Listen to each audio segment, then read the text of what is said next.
বৈধ এমপি এবং অবৈধ মন্ত্রী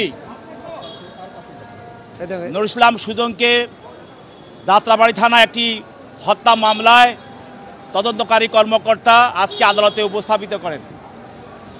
এই নুরুল ইসলাম সুজন তার জীবনটা চুরি হয়েছে চুরি দিয়ে। সে যখন সুপ্রিম কোর্টে বারে সেকেন্ড ইলেকশন করেছিল তখন তার প্রতিনিধি ছিল আজকে আমাদের প্রধান উপদেষ্টার যে আইনজীবী আব্দুল্লাহ আল মামুন। এই আব্দুল্লাহ আল মামুন শেষ 7 ভোটে নির্বাচিত হয়েছিল, কিন্তু এই সুজন জোর করে ভোট পুনর্গণনা করে সে আব্দুল্লাহ আল মামুনকে হারিয়ে নিজে আবার 4 ভোটে নিজকে বিজয় ঘোষণা করেছিল। এই আজকে নুরুল ইসলাম সুজন সেই কখনো ভোটে নির্বাচিত হয় নাই, এলাকায় ভোট কারচুপি, ব্যালট পেপার ছিনতাই, দিনের ভোট রাতে করে সে 2 বা 3 বার নির্বাচিত হয়েছে। এরপরে তাকে রেলমন্ত্রীর দায়িত্ব দেওয়া হয়েছিল। তার রেলমন্ত্রী থাকাকালীন সময়ে সে অনলাইনের টিকিটের নামে একটি প্রতিষ্ঠানকে দিয়ে হাজার হাজার কোটি টাকা সে কামিয়ে নিয়েছে রেলের টাকা, এবং তার সময়ে রেল সর্বোচ্চ লস দিয়েছে এবং দুর্নীতি হয়েছে এবং হাজার হাজার কোটি টাকার রেল থেকে সে কামিয়ে নিয়েছে এবং আত্মীয়করণ করেছে। এবং তার স্ত্রী রেলের টাকা রেলের বিভিন্ন বিষয়গুলো চাকরি এবং বদলি সে নিয়ন্ত্রণ করত।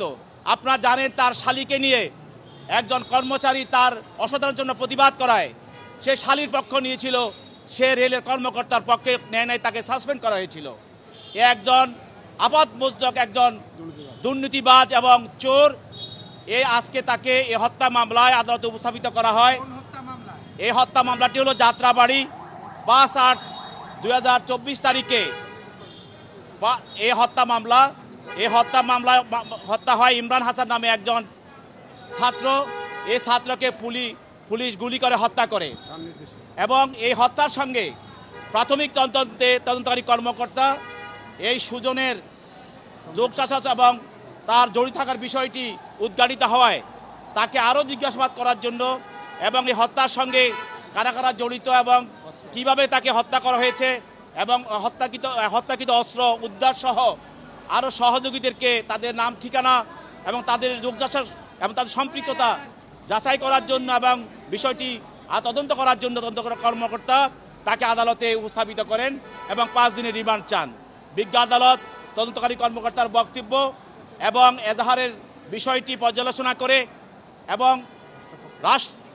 আসামি পক্ষের আইনজীবীর বক্তব্য শুনে উভয় পক্ষের বক্তব্য শোনার পর এই আসামির হত্যা মামলা বিদায় এবং তার বিরুদ্ধে গুরুতর অভিযোগ থাকার কারণে এই আসামির বিরুদ্ধে 3 দিনের রিমান্ড মঞ্জুর করে।